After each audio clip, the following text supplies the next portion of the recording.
ఏడుకొండలవాడి దయ ఎవరి మీద ఉంది? సప్తగిరులపై కొలువుదీరేది ఎవరు? టీటీడీ పాలక మండలిపై పట్టు సాధించేది ఎవరు? వీళ్లే వస్తారు, వాళ్లే వస్తారు అంటూ జరుగుతున్న ప్రచారంలో దాగి ఉన్న అసలు నిజాలేంటి? రాజకీయ ప్రముఖులకు ఛాన్స్ వస్తుందా, లేదా సినీ ప్రముఖులు పదవిని ఎగరేసుకుపోతారా? లేట్ డెసిషన్ అంటూ, పెండింగ్ డెసిషన్ అంటూ ఎప్పటిలాగే కాలయాపన చేస్తున్న చంద్రబాబు చివరికి ఎవరికి పట్టం కట్టబోతున్నారు? తిరుమల తిరుపతి దేవస్థానం పాలక మండలి అధినేతగా ప్రమాణ స్వీకారం చేసేది ఎవరు? క్లారిటీ వచ్చేది ఎప్పుడు? క్లారిటీ ఇచ్చేది ఎప్పుడు? అసలు ఎందుకింత ఆలస్యం జరుగుతుంది? Let's watch.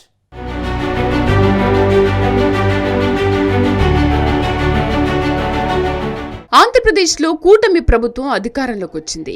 ముఖ్యమంత్రి చంద్రబాబు నాయుడు మంత్రులు పాలనలో బిజీ అయ్యారు. శాఖల వారీగా సమీక్షలు చేసుకుంటూ అవసరమైన మార్పులు చేస్తున్నారు. కొత్త ప్రభుత్వం అధికారంలోకి రావడంతో నామినేటెడ్ పోస్టులపై తెలుగు తమ్ముళ్లు, జన సైనికులు, బీజేపీ నేతలు ఆశలు పెట్టుకున్నారు. అయితే త్వరలోనే నామినేటెడ్ పోస్టులు భర్తీ చేస్తామని స్వయంగా చంద్రబాబు, టీడీపీ నేతలు, కార్యకర్తల సమావేశంలో క్లారిటీ ఇచ్చారు. పార్టీ కోసం కష్టపడిన వారికే పదవులిస్తామని ఇప్పటికే కసరత్తు చేస్తున్నట్లు తెలుస్తోంది. ఇదిలా ఉంటే టీటీడీ చైర్మన్ పదవిపై మరోసారి చర్చ మొదలైంది. ఈసారి టీడీపీ సీనియర్ నేత చంద్రబాబు స్నేహితుడిగా పేరున్న నేతకు ఇస్తారని చర్చ మొదలైంది.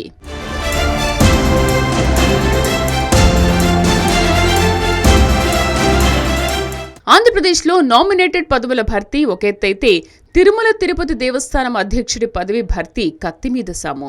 స్వామివారి ప్రధాన సేవకుడిగా ఎవరిని నియమించాలన్న దానిపై కూటమి పెద్దలు తర్జన భర్జన పడుతున్నారు. టీటీడీ అధ్యక్షుడు ఇతడే అని ఎవరెవరి పేర్లో బలంగా వినిపిస్తున్నా పక్కాగా వీళ్లే ప్రధాన సేవకుడు అన్న విషయంపై మాత్రం క్లారిటీ రావడం లేదు. నిజానికి టీటీడీ చైర్మన్ రేస్లో చాలా మంది పేర్లే వినిపిస్తున్నాయి. అందుకే కూటమి అధికారంలోకి వచ్చిన తర్వాత కొలువు తీరనున్న 57వ పాలక మండలి ఎంతో స్పెషల్ అన్న టాక్ నడుస్తోంది. ఎందుకంటే అవినీతి ఆరోపణలు ఎదుర్కొంటున్న గత 3 పాలక మండళ్లపై చర్యలు చేపట్టేలా వ్యవహరించాల్సిన బాధ్యత ఈ పాలక మండలిదే కాబట్టి.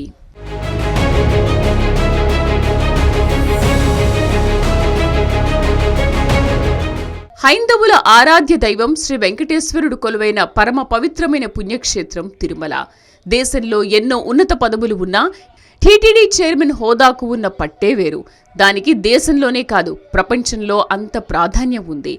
వేల కోట్ల రూపాయల బడ్జెట్తో ఆధ్యాత్మిక, విద్యా, వైద్య సేవా రంగాల కోసం చిన్న రాష్ట్రాన్ని తలపించే స్థాయిలో టీటీడీ వ్యవహారాలపై నిర్ణయాలు తీసుకునే పాలక మండలికి అధ్యక్షుడిగా నియమితులయ్యే వ్యక్తికి కేబినెట్ ర్యాంక్ ఉంటుంది. హిందుత్వ పరిరక్షకుడిగా ఆ వ్యక్తి ఎక్కడికి వెళ్లినా ప్రత్యేక మర్యాదలు ఉంటాయి. ఆయన తిరుమల కొండ దిగి వేరే ప్రాంతానికి వెళ్లాల్సిన అవసరమూ ఉండదు. ప్రపంచంలోని ఏ దేశం నుంచి అధికారిక ప్రతినిధులు వచ్చినా, దేశంలోని సీఎంలు, ప్రధాని, చివరాఖరికి రాష్ట్రపతి వచ్చినా సరే టీటీడీ చైర్మన్ హోదాలో వెళ్లి స్వాగతించే అపూర్వ అవకాశం ఉంటుంది.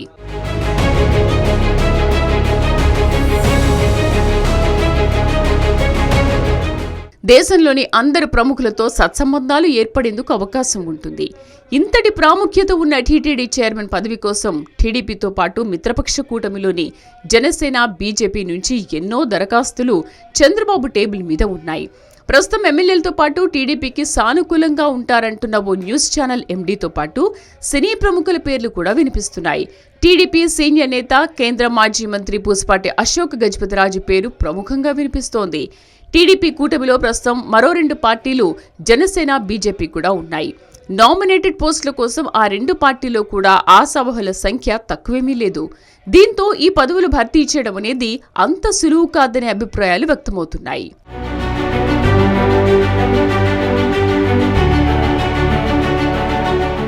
2024 సార్వత్రిక ఎన్నికల్లో పోటీ చేయని టీడీపీ సీనియర్ నేతలు అశోక్ గజపతిరాజు, యనమల రామకృష్ణుణ్ణి గవర్నర్లుగా పంపించే అవకాశం ఉన్నట్లు మొదట వార్తలొచ్చాయి. కానీ వారిలో అశోక్ గజపతిరాజును టీటీడీ చైర్మన్ గా నియమించడానికి సీఎం చంద్రబాబు ఆసక్తిగా ఉన్నట్లు వార్తలు చక్కర్లు కొడుతున్నాయి. 7 సార్లు ఎమ్మెల్యే, వివిధ మంత్రిత్వ శాఖలు నిర్వహించిన అనుభవం, ఒకసారి ఎంపీ, ఆ తర్వాత కేంద్ర కేబినెట్లో పనిచేసిన అశోక్ గజపతిరాజుపై అవినీతి మరక లేకుండా క్లీన్ చిట్టున్న నాయకుడిగా పేరుంది.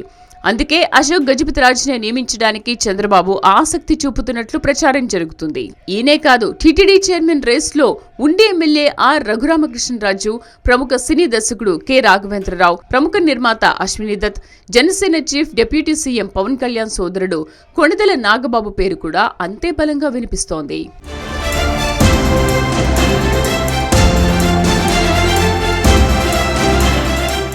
అయితే అశోక్ గజపతిరాజు వైపే ఎక్కువ వేళ్లు చూపిస్తున్నాయి. ఎందుకంటే అశోక్ గజపతిరాజు కుటుంబం మొదటి నుంచి తెలుగుదేశం పార్టీలో కొనసాగుతూ ఉండడమే ఇందుకు కారణం.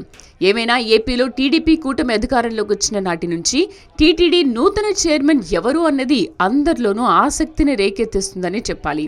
గతంలో టీటీడీ చైర్మన్ గా ఉన్న భూమన కరుణాకర్ రెడ్డి రాజీనామా చేసిన తర్వాత రేస్లో అనేక మంది పేర్లు వినిపించినా ఎవరన్నది ఇప్పటికీ క్లారిటీ రావడం లేదు.